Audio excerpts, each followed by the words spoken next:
கம்பம் சட்டமன்ற தொகுதியினுடைய வெற்றி வேட்பாளர், வருங்கால அமைச்சர். நம்ம எம்எல்ஏ ஓட்டு போடல, அமைச்சருக்கு ஓட்டு போட போறோம். அந்த வகையில நிச்சயமாக அமைச்சராக வரக்கூடிய வாய்ப்பை பெற்ற அனைத்து இந்திய அண்ணா திராவிட முன்னேற்ற கழகத்தினுடைய மூத்த முன்னோடிகளில் ஒருவர் நம்மளுடைய அண்ணன் STK ஜக்கையன் அவர்கள். இரு கரங்கூப்பி எனக்கு ஒரு வாய்ப்பு தாருங்க, கம்பம் சட்டமன்ற தொகுதியில ஒரு மாற்றத்தை உருவாக்கி தாரேன்னு சொல்லி இந்த நேரத்தில் நம்மளிடம் வாக்கு கேட்டு வந்து கொண்டே இருக்கின்றார்கள். நம்மெல்லாம் பொதுமக்களுக்கு ஒரு சின்ன விஷயத்தை நினைவூட்ட கடமைப்பட்டு இருக்கின்றோம்.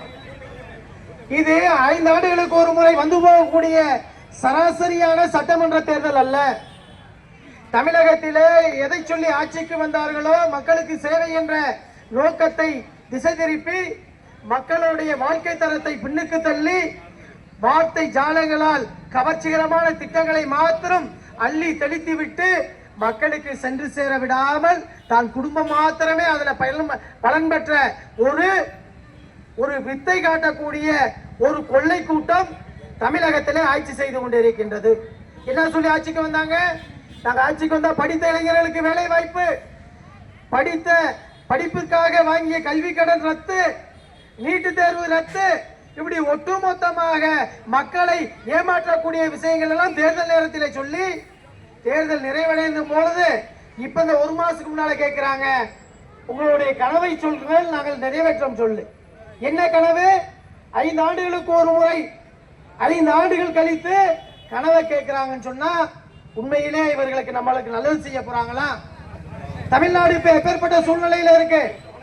எங்கு பார்த்தாலும் பாலியல் தொல்லை, சின்ன குழந்தை துவங்கி பெரியவர்கள் வரைக்கும் இருக்கக்கூடிய நம்மளுடைய தாய்மார்களுக்கு மிகப்பெரிய தொல்லை கொடுக்கக்கூடிய ஒரு செயலை தமிழகத்தில் அரங்கேறி இருக்கின்றார்கள். அதற்கு என்ன காரணம்? ஒற்றை காரணம் தான், மது. எங்கு பார்த்தாலும் சாராயம், எங்கு பார்த்தாலும் கஞ்சா. பெட்டி கடையில விற்கக்கூடிய கள்ள முட்டாய் போல கஞ்சா விற்பனையை, சாராய விற்பனையை கட்டவிழ்த்து விட்டது என்ற காரணத்தினால ஆசையா வளர்த்த தன்னுடைய பிள்ளைகளை, தன்னுடைய வாரிசுகளை அதுல அடிமையான ஒரே காரணத்திற்காக எத்தனையோ குடும்பங்கள் தன்னுடைய அந்த மிகப்பெரிய அந்த குடும்பமே தத்தளித்துக் கொண்டு இருக்கக்கூடிய சூழ்நிலை உருவாகி இருக்கின்றது. இதெல்லாம் மாற்றத்தை உருவாக்கணும். ஏதோ தேர்தல் நேரத்தில் ஓட்டுக்காக மாத்திரம் அல்ல, தமிழகம் மிகப்பெரிய ஒரு அபாய சூழ்நிலையில் இருந்து கொண்டே இருக்கின்றது. தமிழகத்தை கடங்கால மாநிலமாக்கி இருக்காங்க. வளர்ச்சி என்ற எந்த கணக்கீடும் இல்ல. ஒட்டுமொத்தமாக மக்களை ஏமாற்றக்கூடிய வித்தைகளை மாத்திரம் தேர்தல் நேரத்தில் அள்ளி தெளித்துக் கொண்டிருக்கின்றார்கள். நிச்சயமாக இவர்களுடைய நம்மளுடைய வாழ்க்கை தரத்தை உயர்த்தக்கூடியவர்கள் அல்ல.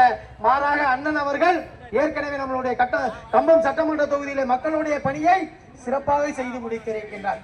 இந்த தேசிய ஜனநாயக கூட்டணியுடைய தலைமை பொறுப்பிலே தமிழகத்திலே மரியாதைக்குரிய எடப்பாடி பழனிசாமி அவர்கள் 5 ஆண்டு காலம் நல்லாட்சி கொடுத்த தமிழகத்தில், அதே போல மத்திய அரசாங்கத்தினுடைய துணையோடு நம்மளுடைய கம்பத்துக்கு தேவையான நலத்திட்டங்களை, மக்களுக்கு தேவையான அந்த தேவைகளை பூர்த்தி செய்யும் அளவிற்கு சர்வ வல்லமை படைத்த ஒரே வேட்பாளர் அண்ணன் STK ஜக்கையன் மாத்திரம்தான்.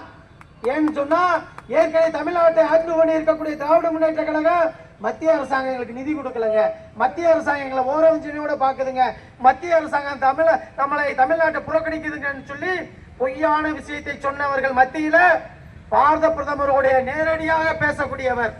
நம்ம கம்பத்துக்கு தேவையான அடிப்படை வசதிகளை பாரத பிரதமரிடம் எடுத்து சொல்லி அந்த வாய்ப்பை பெற்ற ஒரே வேட்பாளர் நம்மளுடைய அண்ணன் ஜக்கையன் என்பதை நம்ம மனதில் பதிவு வைத்துக் கொண்டு, உண்மையிலே படித்த இளைஞர்களுக்கு வேலை வாய்ப்பு கிடைக்கணும், இந்த போதை கலாச்சாரத்திற்கு முடிவு கட்டணும் சொன்னா ஆட்சி மாற்றம் நடந்தே ஆக வேண்டும். அதற்குத்தான் இரட்டை இலை சின்னத்தில் வாக்கு கேட்டு வந்து கொண்டே இருக்கின்றார். நீங்கள் அனைவரும் அரசியல் எல்லாம் மறந்து தலைமுறையை காக்க வேண்டி ஆட்சி மாற்றத்தை உருவாக்கி தாருங்கள் என்று உங்களிடம் கேட்டு வாக்களிப்பு இரட்டை இலை சின்னத்தில் என்று கேட்டு நன்றி கூறி விடைபெற்று அமைகின்றேன். நன்றி, வணக்கம்.